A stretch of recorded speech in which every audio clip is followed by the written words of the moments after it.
मित्रों, आप लोग कहानी को पूरा देखेंगे तभी आप लोग को पूरी जानकारी प्राप्त होगी। तो मित्रों, आइए अब जानते हैं इस प्रेम लीला और रोचक कहानी के बारे में। एक समय की बात है, विंध्याचल के पहाड़ों के बीच बसा एक सुंदर राज्य था जिसका नाम था अभिनवपुर। उस राज्य के राजा विक्रमादित्य थे। विक्रमादित्य अपनी बुद्धिमत्ता और पराक्रम के लिए प्रसिद्ध था। राजा न्यायप्रिय और प्रजा के प्रिय थे। उनकी पत्नी रानी सौम्या अपनी सुंदरता और सौम्यता के लिए पूरे राज्य में जानी जाती थी। रानी सौम्या राजा की एकमात्र पत्नी थी और राजा उनसे अत्यधिक प्रेम करते थे। राजमहल का जीवन भव्य था, लेकिन रानी सौम्या का मन अक्सर एकाकी और ऊंचा रहता था। राजा अपने राज्य कार्य में व्यस्त रहते थे और अक्सर रानी अकेलेपन का सामना करती थी। रानी अक्सर महल के बाहर बने फूलों और फलों के बाग में भ्रमण करने जाया करती थी। उसी फलों की बाग में एक साधु का आश्रम था जिसका नाम था स्वामी जगानंद था। साधु की ज्ञान और मंत्रों की चर्चा दूर दूर तक प्रसिद्ध थे। रानी जब पहली बार वहां गई तो साधु ने उनका भरपूर स्वागत किया और उनसे गहन चर्चा की। साधु की वाणी में ऐसा आकर्षण था, तब रानी मंत्रमुग्ध हो गई। रानी सौम्या ने बहाने बनाकर राजमहल से बाहर साधु के आश्रम जाना शुरू कर दी। साधु ने उन्हें ध्यान योग्य और शास्त्रों का ज्ञान देना शुरू किया, परंतु यह रिश्ता धीरे धीरे शारीरिक आकर्षण में बदलने लगा। साधु की रहस्यमयी आंखें और रानी की अकेली आत्मा के बीच एक ऐसी डोर बंध गई जिसे छिपाना आसान नहीं था।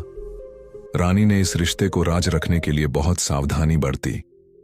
वह साधु से तब मिलती थी जब राजा दरबार में अपने कार्य में व्यस्त होते। कभी कभी रात के अंधेरे में भी रानी चुपचाप महल छोड़कर साधु के आश्रम जाती। रानी ने राजा के प्रति अपना व्यवहार ऐसा रखा कि उन्हें कभी भनक भी नहीं लगी। वह राजा का पूरा ख्याल रखती, उसने मधुर बातें करती और उनके हर आदेश का पालन करती। राजा को लगता कि रानी उनसे बहुत प्रेम करती है। सौम्या और जगानंद का प्यार गहराता गया।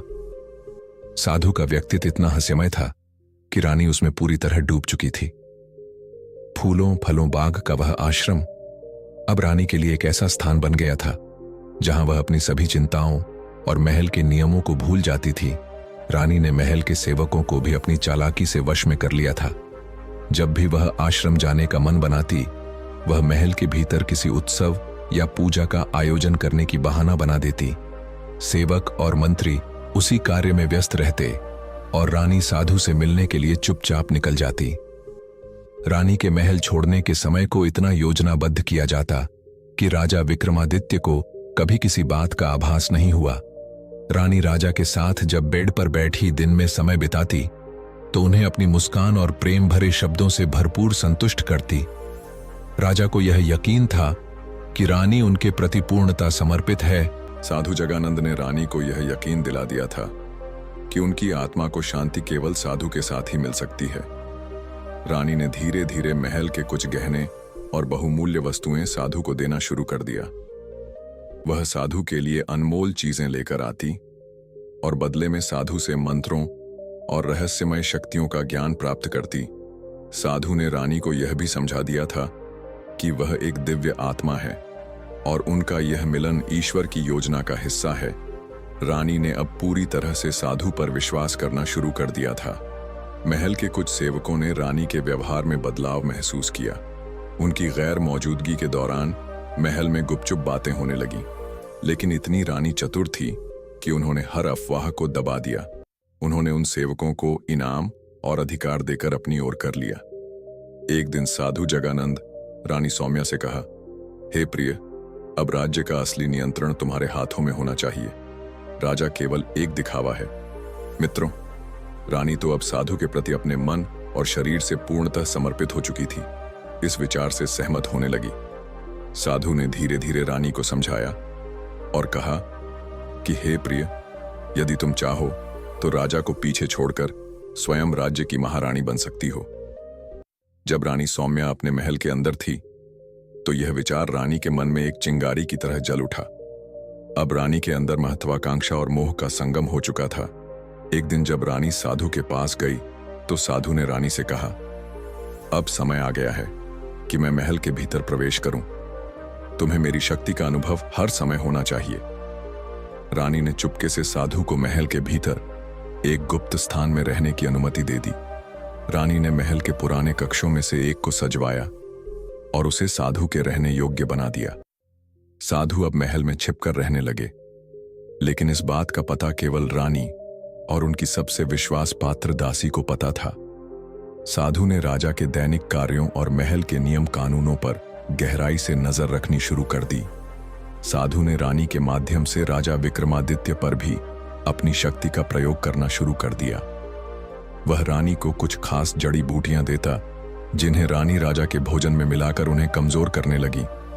राजा को अब अक्सर थकान और बीमारी महसूस होने लगी, लेकिन रानी अपने प्यार भरे व्यवहार से राजा को यह यकीन दिलाती रही कि यह सब राजकाज के अत्यधिक दबाव का नतीजा है। साधु और रानी के बीच अब हर दिन मुलाकात होने लगी। रात के अंधेरे में जब राजा अपने कक्ष में सो जाता, तो रानी उसे कक्ष से चुपके चुपके साधु के कक्ष में जाती। वहां वे साथ बैठते कुछ गुप्त योजनाएं बनाते और उनके संबंध और गहरा जाते। साधु ने रानी को वचन दिया कि वह उन्हें ऐसी शक्तियां देगा जिससे वह पूरे राज्य की सबसे शक्तिशाली महिला बन जाएंगी। रानी इस सपनों के वादे में पूरी तरह फंस चुकी थी। महल के कुछ वफादार मंत्री और सैनिक अब राजा की बिगड़ती स्थिति और रानी के अजीब व्यवहार को लेकर चिंतित होने लगे थे। उन्होंने राजा को सतर्क करने की कोशिश की, लेकिन रानी ने अपनी चतुराई से इन सभी प्रयासों को विफल कर दिया। एक दिन दरबार के बैठक में रानी ने दरबार में एक प्रस्ताव रखा कि राजा को अपने स्वास्थ्य के कारण कुछ समय के लिए राज्य के कार्यों से दूर रहना चाहिए। रानी स्वयं राजकाज संभालने का सुझाव देती और राजा, जो अब पूरी तरह से कमजोर हो चुके थे, इस बात से सभी सहमत हो गए। मित्रों, उधर रानी, जो अब पूरी तरह से साधु के जाल में फंस चुकी थी, इस बात के लिए तैयार हो गई। साधु ने गुप्त योजना बनाई कि राजा जगानंद को धीरे धीरे समाप्त किया जाए। इसके लिए उसने रानी को कुछ खास जड़ी बूटियां दी, जिन्हें राजा के भोजन में मिलाना था। ये जड़ी बूटियां ऐसी थीं कि राजा की हालत दिन पर दिन बिगड़ने लगे, लेकिन किसी को भी संदेह ना हो। साधु ने रानी को यह भी समझाया था कि अगर वह राजा को पूरी तरह से खत्म करना चाहती है, तो उसे एक विशेष तंत्र मंत्र का पालन करना होगा, जिसमें राजा का आत्मा रानी और साधु के अधीन आ जाएगा। यह तंत्र रानी को राजकाज की पूरी शक्ति दे देगा। रानी, जो अब अपने विश्वास में पूरी तरह से साधु के साथ थी, अब दोनों इस आश्रम में रहने लगे थे और वह अब तंत्र शुरू करने को तैयार थी। लेकिन राजा विक्रमादित्य के बारे में अब एक और सत्य सामने आया, जो सभी को चौंका देने वाला था। राजा ने अपने मंत्री महेश्वर से कहा, महेश्वर, मेरे जीवन की अब कोई उम्मीद नहीं बची, लेकिन मैं चाहता हूं कि यह साजिश तुम्हारे सामने पूरी तरह से सामने आए और इसके लिए जो भी कदम उठाना पड़े वह उठाओ। राजा विक्रमादित्य ने अपनी आखिरी शक्ति से महेश्वर को आदेश दिया कि वह साधु और रानी की साजिश को उजागर करने के लिए पूरी तरह से तैयार हो जाए। मंत्री महेश्वर ने साधु के जाल को तोड़ने की ठानी। एक दिन साधु ने रानी से कहा, तुम्हारी शक्ति को अब और अधिक बढ़ाने का समय आ गया है। तुम्हारा जीवन अब केवल मेरा ही है और हमारे बीच एक और संबंध बनना चाहिए। रानी, जो साधु की बातों और शक्तियों से पूरी तरह घिरी हुई थी, उसकी बातों में आ गई। साधु ने रानी से कहा कि यह गर्भवती होना ही हमारी योजना का हिस्सा है, ताकि उनके रिश्ते को और भी पवित्र पत्र किया जा सके और वह राजा की शक्ति से भी ऊपर उठ सके। साधु ने अपनी तंत्र मंत्र की शक्तियों का उपयोग करके रानी को गर्भवती कर दिया, जिससे उनका संबंध और गहरा हो गया। रानी को अब यह यकीन था कि साधु का बच्चा न केवल दिव्य होगा, बल्कि वह अपने साम्राज्य को नियंत्रित करने के लिए राजा विक्रमादित्य से भी अधिक ताकतवर होगा। इस योजना के पीछे एक गहरी साजिश छिपी थी, मित्रों, जिसमें साधु और रानी दोनों ही राजा को हराने के बाद अपने बच्चे को राज्य का अगला शासक बनाना चाहते थे। राजा विक्रमादित्य, जो अब कमजोर और बीमार हो चुके थे, धीरे धीरे महसूस करने लगे कि रानी का व्यवहार पहले से ही बदल चुका था। राजा को यह भी आभास हुआ कि रानी के अंदर कोई गहरी चिंता और चालाकी छिपी हुई थी। एक दिन राजा ने अपने मंत्री महेश्वर से कहा, महेश्वर, मुझे लगता है कि रानी मुझसे कुछ छिपा रही है। मैं यह नहीं जान पा रहा कि वह क्यों बदल गई है, लेकिन अब मुझे महसूस हो रहा है कि वह साधु जगानंद के साथ कुछ गहरे संबंध में है। महेश्वर ने राजा से कहा, महाराज, मैं आपको पूरी सच्चाई बताऊंगा। रानी और साधु के बीच एक गुप्त संबंध है और अब यह बात और भी बढ़ गई है। रानी साधु से गर्भवती हो चुकी है और यह सब कुछ उसी की साजिश का हिस्सा है। राजा विक्रमादित्य को यह सुनकर जोर का झटका लगा। वह यह समझ गए थे कि रानी और साधु के बीच कुछ बड़ा चल रहा है और अब उनकी हालत इतनी खराब हो चुकी थी कि वह कोई बड़े कदम नहीं उठा पा रहे थे। राजमहल में कुछ लोग अब रानी और साधु की गतिविधियों के बारे में जानने लगे थे। एक गुप्तचर जो महल के भीतर हमेशा छुपकर काम करता था, गुप्तचर ने एक दिन रानी और साधु की एक मुलाकात को देखा। गुप्तचर ने रानी और साधु को एकांत में बात करते हुए सुना। वे दोनों एक साथ बैठकर अपने भविष्य के बारे में योजना बना रहे थे, जिसमें रानी के गर्भवती होने का मुद्दा प्रमुख था। गुप्तचर ने जो सुना उसे वह तुरंत महेश्वर को सूचित करने के लिए महल में भेज दिया। महेश्वर ने उस सूचना को राजा विक्रमादित्य तक पहुंचाया और राजा को पूरी सच्चाई का पता चला। गुप्तचर ने राजा से कहा, महाराज, मैंने सुना है कि रानी और साधु का एक गुप्त संबंध है और रानी अब साधु से गर्भवती हो चुकी है। यह बच्चा केवल साधु का नहीं बल्कि राज्य की सत्ता और शक्ति का प्रतीक बनेगा। राजा विक्रमादित्य अब पूरी तरह से टूट चुके थे। उनकी मानसिक स्थिति इतनी बिगड़ चुकी थी कि वह इस हालात को सहन नहीं कर पा रहे थे। राजा विक्रमादित्य के दिल में अब केवल एक ख्याल था, क्या वह अपने राज्य को फिर से उसी तरीके से संभाल पाएंगे जैसे पहले कर थे। लेकिन राजा का संदेह अब पूरी तरह से सही साबित हो चुका था। राजा विक्रमादित्य जो अब पूरी तरह से अपने राज्य और अपनी पत्नी की साजिश के बारे में जान चुके थे, राजा ने इस जानकारी को अपने दिल में छिपा रखा। वह यह नहीं चाहते थे कि प्रजा और महल के अन्य लोग इस सच्चाई को जानें, क्योंकि इससे राज्य में अराजकता फैल सकती थी। लेकिन राजा अब एक विकल्प तलाशने में जुट गए थे, क्योंकि वह यह समझ चुके थे रानी और साधु की साजिश इतनी जटिल हो चुकी थी कि उन्हें अपनी शक्ति का एक और रूप अपनाना था। महेश्वर, जो राजा के सबसे विश्वास पात्र मंत्री थे, उसने अब अपनी योजना बनाई। वह राजा को सलाह देने के लिए आगे आए और कहा, महाराज, आपको अब जल्द से जल्द एक मजबूत कदम उठाना होगा। रानी और साधु की चालाकियां को खत्म करने के लिए हमें उन्हें गुप्त तरीके से नष्ट करना होगा। महेश्वर ने राजा से कहा, महाराज, हमें रानी और साधु की बातों को प्रकट करने के लिए किसी को महल के भीतर भेजना होगा, लेकिन हमें यह सुनिश्चित करना होगा कि वे उन दोनों की साजिश से अनजान हो। हमें उनके आत्मविश्वास को तोड़ने के लिए यह कदम उठाना होगा। राजा विक्रमादित्य ने महेश्वर की बातों को सुना और उनकी योजना को स्वीकार कर लिया। अब महेश्वर ने महल के अंदर एक और गुप्तचर तैनात किया, जो रानी और साधु की गतिविधियों पर निगरानी रखेगा। उधर साधु जगानंद की साजिश अब और भी गहरी हो चुकी थी। रानी ने अपने गर्भवती होने की बात साधु से बार बार छिपाई नहीं, बल्कि वह इसे एक प्रतीक मानने लगी कि वह सत्ता की उच्चतम कुर्सी तक पहुंचने वाली है। साधु ने उसे और भरोसा दिलाया कि उनका बच्चा सिर्फ उनका नहीं बल्कि इस राज्य का भविष्य होगा। वह दोनों अब मिलकर राज्य पर कब्जा करने के लिए और भी घातक कदम उठाने की योजना बना रहे थे। साधु ने रानी से कहा, तुम्हारा बच्चा हमारे साम्राज्य का भविष्य होगा। हम मिलकर इस राज्य पर राज्य करेंगे और राजा विक्रमादित्य को भूल जाओ। रानी ने साधु के शब्दों में विश्वास किया और उसे अपने दिल से अपना मार्गदर्शक मान लिया। गुप्तचर, जो महल के भीतर छुपकर रानी और साधु की गतिविधियों पर नजर रख रहा था, गुप्तचर ने अब एक और महत्वपूर्ण सूचना मंत्री महेश्वर को दी। उसने बताया कि रानी और साधु ने एक गुप्त बैठक की थी, जिसमें दोनों ने मिलकर राजा को पूरी तरह से नष्ट करने और राज्य पर अपना शासन स्थापित करने की योजना बनाई थी। गुप्तचर ने यह भी बताया कि रानी ने साधु से कहा था कि अगर राजा विक्रमादित्य अब भी जिंदा रहेगा तो वह उसकी शक्ति के खिलाफ एक चुनौती बनेगा। महेश्वर ने राजा विक्रमादित्य को इन सब की जानकारी दी और राजा ने अब यह ठान लिया कि वह साधु और रानी की साजिश का पर्दाफाश करेंगे। लेकिन राजा की शारीरिक स्थिति अब इतनी बिगड़ चुकी थी कि उसे यह सब अकेले नहीं करना था। उसने अपने मंत्री महेश्वर से कहा, महेश्वर, अब वक्त आ गया है कि हमें उनका सामना करना होगा और हम यह काम साथ में करेंगे। साधु जगानंद और रानी कब्जा जमाने के लिए अब पूरी तरह से तैयार थे। साधु ने रानी से कहा, राजा विक्रमादित्य को अब कोई नहीं बचा सकता। हम दोनों मिलकर इस राज्य के अगले शासक होंगे।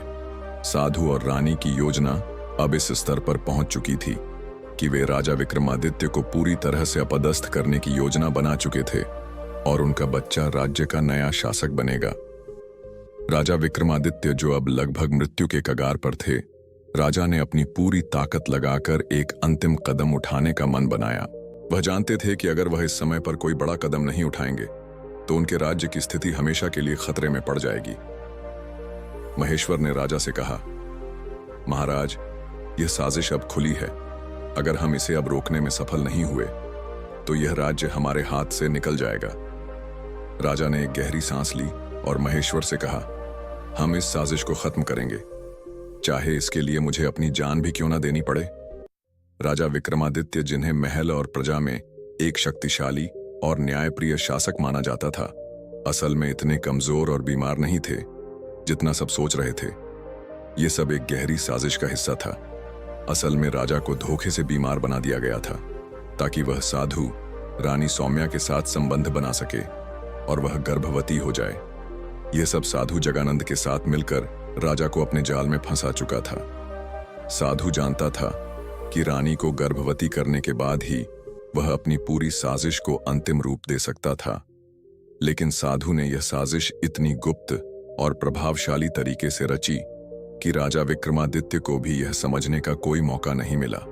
साधु ने राजा विक्रमादित्य को जानबूझकर बीमार कर दिया था। उसने रानी को बताया था कि अगर वह राजा को कमजोर कर देगी तो वह आसानी से उस साधु से मिलाने के लिए राजी हो जाएगा।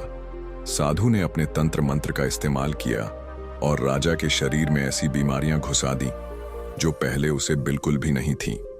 यह बीमारी इतनी चुपचाप और धीरे धीरे फैल रही थी कि कोई भी डॉक्टर या वैद्य इसे सही से पहचान नहीं पा रहे थे।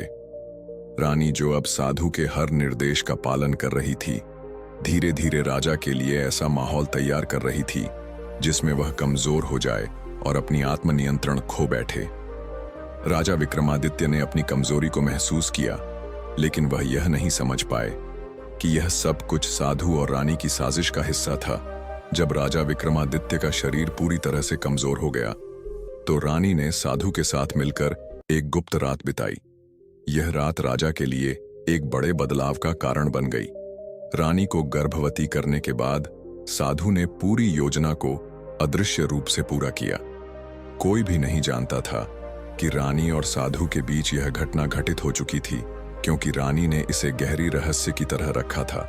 साधु ने रानी से कहा, अब तुम पूरी तरह से हमारे साथ हो। तुम्हारा बच्चा हमारी साजिश का सबसे अहम हिस्सा बनेगा। अब तुम और मैं मिलकर इस राज्य को अपने अधीन करेंगे। रानी, जो पहले ही साधु के जाल में फंसी हुई थी, अब पूरी तरह से उसकी बातों पर विश्वास करने लगी। उसने साधु को वचन दिया कि वह अपने बच्चे को राज्य की पूरी सत्ता सौंपेगी ताकि वे दोनों इस राज्य को अपने नियंत्रण में ला सके। उधर राजा विक्रमादित्य, जो अब पूरी तरह से कमजोर और असमर्थ हो चुके थे, अचानक एक दिन महेश्वर से मिलने आए और कहा, महेश्वर, मुझे लगता है कि कुछ गड़बड़ है। मैं पहले जैसा शक्तिशाली नहीं महसूस कर रहा हूं और मुझे डर है कि कोई मेरे खिलाफ साजिश कर रहा है। महेश्वर, जो अब पूरी सच्चाई जान चुका था, राजा से सच्चाई कहने का साहस नहीं जुटा पा रहा था। लेकिन राजा के संदेह को देखते हुए महेश्वर ने धीरे धीरे राजा को यह बताने की योजना बनाई कि यह सब कुछ एक गहरी साजिश का हिस्सा था। एक रात महल के गुप्तचर ने रानी और साधु की एक गुप्त बैठक देखी। इस बैठक में दोनों अपनी भविष्यवाणियों और योजनाओं को लेकर चर्चा कर रहे थे। गुप्तचर ने सुना कि रानी ने साधु से कहा, राजा विक्रमादित्य अब हमसे कुछ भी नहीं कर सकता। मैं अब पूरी तरह से तुम्हारी ओर से हूं और मेरा बच्चा हमारे राज्य का भविष्य बनेगा। गुप्तचर ने यह सब महेश्वर को बताया और महेश्वर ने तुरंत राजा को सच बताने का निर्णय लिया। राजा विक्रमादित्य अब पूरी तरह से जाग गए थे कि उन्हें सिर्फ एक भयानक साजिश का हिस्सा बना दिया गया था, जिसमें उनकी कमजोरी और रानी की गर्भवती होने की योजना थी। राजा विक्रमादित्य ने अब पूरी सच्चाई जान ली थी। उन्होंने महेश्वर से कहा, महेश्वर, यह साजिश इतनी गहरी है कि अब हमें इसे तुरंत खत्म करना होगा। मुझे अपनी शक्तियों को फिर से जागृत करना होगा। हमें इस रहस्य को उजागर करना होगा और साधु और रानी को उनके हर कदम के लिए सजा दूंगा। राजा विक्रमादित्य अब पूरी तरह से सच्चाई जान चुके थे और उनका संकल्प मजबूत हो गया था। वह जानते थे कि यह समय उनके लिए सबसे कठिन है, लेकिन अगर उन्होंने इस समय का सही तरीके से सामना किया तो वह न सिर्फ अपनी खोई हुई ताकत को वापस पा सकते थे, बल्कि राज्य पर साधु और रानी की साजिश का पर्दाफाश भी कर सकते थे। राजा ने महेश्वर से कहा, महेश्वर, मैं अब अपनी खोई हुई शक्ति को फिर से महसूस करना चाहता हूं। मुझे चाहिए एक ऐसी योजना जिससे मैं साधु और रानी को उनके ही जाल में फंसा सकूं। हम उन्हें यह समझा देंगे कि अब वह हमें हरा चुके हैं, लेकिन हम असल में उन्हें उनके ही खेल में मात देंगे। महेश्वर ने राजा की बातों को सुना और एक गहरी सोच में डूब गया। उसने धीरे से कहा, महाराज, आपकी स्थिति इतनी नाजुक है कि हमें एक खास प्रकार की रणनीति की जरूरत होगी। हमें पहले उन्हें विश्वास दिलाना होगा कि आप पूरी तरह से हार चुके हैं। इसके बाद जब वे अपनी पूरी शक्ति दिखा रहे होंगे, तभी हमें उनका सामना करना होगा। राजा विक्रमादित्य ने महेश्वर की सलाह पर अमल करना शुरू किया। उन्होंने अपने राजमहल में उन सभी प्रमुख मंत्रियों और सैनिकों को बुलाया जिनसे वह विश्वास रखते थे। उन्हें यह योजना दी कि वे सभी राजमहल की सुरक्षा बढ़ा लें और ध्यान रखें कि साधु और रानी के बीच कोई भी संदिग्ध गतिविधि ना हो। राजा ने अपने दरबार में एक अफवाह फैलाना शुरू किया कि वह अब अपनी बीमारी से पूरी तरह से जूझ नहीं पा रहे हैं और जल्द ही उनका अंतिम समय आ सकता है। इस अफवाह ने राज्य भर में हलचल मचा दी। राजा विक्रमादित्य का यह कदम काफी चतुराई से उठाया गया था। उन्होंने जानबूझकर अपनी स्थिति को कमजोर दिखाया ताकि रानी और साधु यह सोचने लगे कि उनका विजय हासिल करना आसान हो गया है। साधु और रानी अब अपने लक्ष्य के बहुत करीब महसूस करने लगे थे। रानी, जो गर्भवती होने के बाद राजा से पूरी तरह से दूर हो चुकी थी, अब अपनी पूरी ताकत साधु के साथ मिलकर राज्य पर कब्जा करने में लगा रही थी। साधु ने रानी से कहा, अब हम सब कुछ अपनी मुट्ठी में करेंगे। राजा विक्रमादित्य की कमजोरी का फायदा उठाने का समय आ गया है। रानी ने साधु के साथ मिलकर राजा के खिलाफ अपनी साजिशों को और बढ़ा दिया। वे दोनों इस विश्वास में थे कि राज विक्रमादित्य अब पूरी तरह से कमजोर हो चुका था और उसका अंत नजदीक था। राजा विक्रमादित्य ने अपनी पूरी शक्ति छिपाकर एक गुप्त तंत्र का सहारा लिया, जिससे वह अपनी खोई हुई ताकत धीरे धीरे फिर से प्राप्त करने लगे। महेश्वर ने उसे बताया था कि साधु की तंत्र मंत्र शक्तियां असल में राजा की ताकत को खत्म करने के लिए इस्तेमाल की जा रही थी, लेकिन राजा ने इसके खिलाफ एक विशेष तंत्र का उपयोग किया। यह तंत्र साधु और रानी के तंत्र से कहीं अधिक शक्तिशाली था। राजा पहले की तरह शक्तिशाली महसूस करने लगे थे। उनका शरीर पहले जैसा सशक्त हो गया था और उन्होंने खुद को फिर से एक महान योद्धा के रूप में महसूस किया। अब वह अपनी रणनीति को अंतिम रूप देने के लिए तैयार थे।